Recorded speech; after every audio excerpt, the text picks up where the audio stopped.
হাই everyone, কি খবৰ সকলোৱে? আকৌ এটা নতুন ভিডিঅ' লৈ আপোনালোকৰ ওচৰলৈ আহিছোঁ।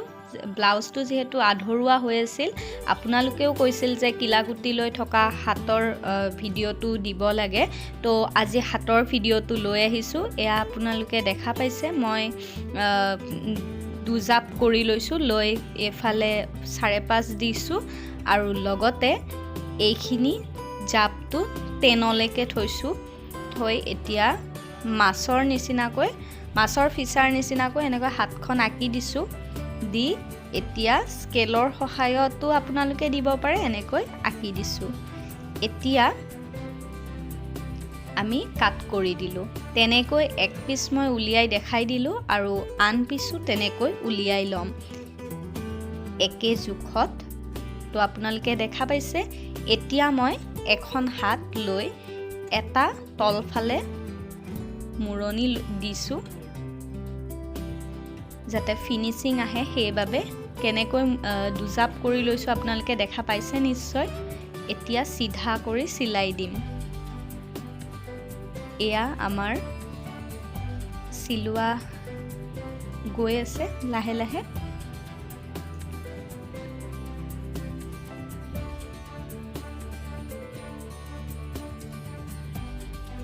এয়া আমাৰ এইখন পিচ হৈয়ে গ'ল, হাতৰ এটা পিচ। তো এইখন আমাৰ হৈ গ'ল। আনখনো ঠিক তেনেকৈ আমি কৰি ল'ম। এয়া হৈ গ'ল, কাট কৰি দিলোঁ কেঁচিৰ সহায়ত। তো এতিয়া আমি ব্লাউজৰ এটা ছাইড লৈ লৈছোঁ।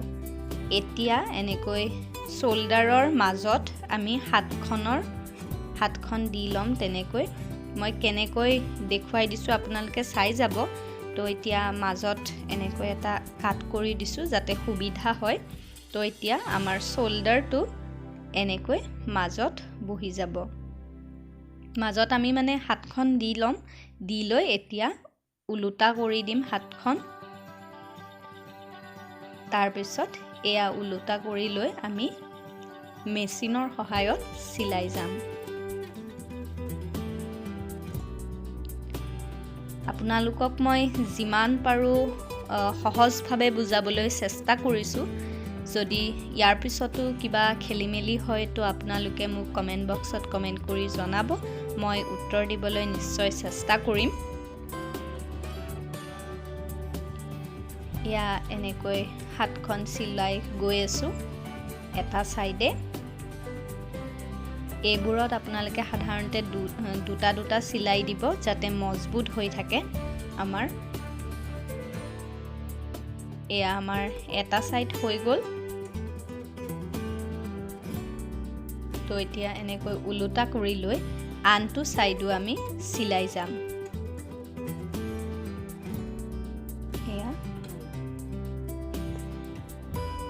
যিহেতু আমাৰ 36 সাইজৰ ব্লাউজ আছিলে, তো এতিয়া 36 সাইজৰ এভাগ হ'ব 9, মানে চেষ্টটো আমাৰ 9 হ'ব। তো আমি 9ত এটা দাগ দি ল'ম। আপোনালোকে দেখা পাইছে, এয়া মই দাগটো দি লৈছোঁ। তো ৱেষ্টৰ ফালে আমি এতিয়া দাগটো দিম। ৱেষ্ট যাৰ যিমান থাকে আপোনালোকে দিব পাৰে। মই 9 দি লৈছোঁ। এয়া এতিয়া দাগটো দি লৈছোঁ। তো ঠিক একে ধৰণে এইফালেও চেম দিব লাগিব, আমি একে দিব লাগিব। তো 9 দিলোঁ আৰু এইফালে 8.5 দিলোঁ। মানে ৱেষ্টটো 8.5 আৰু চেষ্টটো 9 দিলোঁ। এতিয়া হাতখনো ঠিক একে ধৰণে আপোনালোকৰ হাতৰ কিলাকুটিটো যিমানটো থাকে সিমান দি ল'ব। মোৰ 4.4 আছে। এনেকৈ চেম একে ধৰণে এইখন হাততো আপোনালোকে দি ল'ব লাগিব। এয়া চক পেঞ্চিলৰ সহায়ত আমি দাগটো দি লৈছোঁ। এতিয়া এটা সাইড মই আপোনালোকক দেখুৱাই দিছো কেনেকৈ চিলাব লাগে তো আমি হাতৰ পৰা লৈ লৈছো এতিয়া স্কেলৰ সহায়ত মেচিনৰ সহায়ত চিলাই গৈছো প্ৰথমে হাতৰ পৰা গৈ ওয়েষ্টলৈকে চিলাই গৈ থাকিম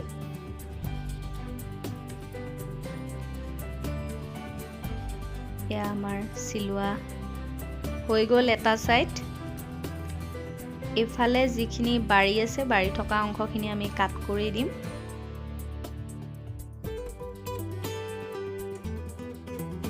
এটো সাইড হৈ গ'ল ঠিক একে ধৰণে আনটো সাইডো আমি লৈ লৈছো আনটো সাইড আমি ওয়েষ্টৰ পৰা লৈ লৈছো আপোনালোকৰ যেনেকে সুবিধা হয় তেনেকৈ লৈ ল'ব তো হৈ গ'ল আমাৰ এতিয়া যেহেতুকে ডিঙিটো আনফিনিশিং হৈ আছে আনফিনিশিং হৈ থাকিলে বেয়া দেখি তো সেইবাবে মই ৰুমাল ভাজত কাপোৰ এক পিস কাটি লৈছো লৈ এতিয়া আমি ইয়াত লগাই দিম ৰুমাল ভাজৰ কাটা ভিডিওটো আপোনালোকক আগতে আপলোড কৰা হৈ গৈছে আপোনালোকে চাই ল'ব পাৰিব তো এতিয়া মই চিলাই দেখুৱাই দিছো কেনেকৈনো চিলাই কৰে যত আপোনালোকে হুক লগাব সেই ঠাই দুখৰৰ পৰা মই আৰম্ভ কৰিছো চিলাবলৈ এনেকৈ আমি সিধা কৰি চিলাই গৈ থাকিম আপোনালোকে ইচ্ছা কৰিলে পাইপিংও লগাব পাৰে মই ভাবিলো কি কাপোৰকে লগাই দিও তো মই কাপোৰ লগাই দিলো ইয়া আমাৰ হৈ গ'ল এটা চিলাই কৰা এতিয়া আমি এই যে চিলাই কৰিলো তাৰ উপৰে উপৰে এটা চিলাই দিম যাতে কাপোৰখন ভাঁজ খাই থাকে বহি যায় মানে মই খুব উজুকৈ বুজাবলৈ চেষ্টা কৰিছো আপোনালোকে যাতে বুজি পায় আৰু যদি বুজি নাপায় তেতিয়াহলে কমেন্ট বক্সত কমেন্ট কৰি জনাব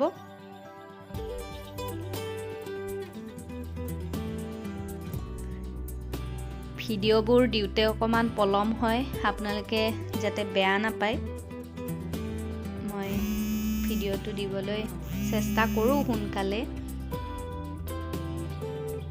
এতিয়া আমি এনেকৈ ফাৰ্ষ্টটো দি ললো কেনেকৈ দিলো আপোনালোকে দেখা পালে তো এতিয়া তাৰ উপৰে উপৰে এটা চিলাই গৈ থাকিম এতিয়া এই যে দুটা টোটাল তিনটা চিলাই কৰিলো তাৰ পিছত আমি হেমিং কৰিব লাগিব মানে এই কাপোৰখন আমি ভিতৰলৈ সোমাই দিব লাগিব আপোনালোকে পুৰণি ব্লাউজ আছে যদি তাত চেক কৰিলেও আপোনালোকে দেখা পাব কেনেকৈ হেমিং কৰা হয়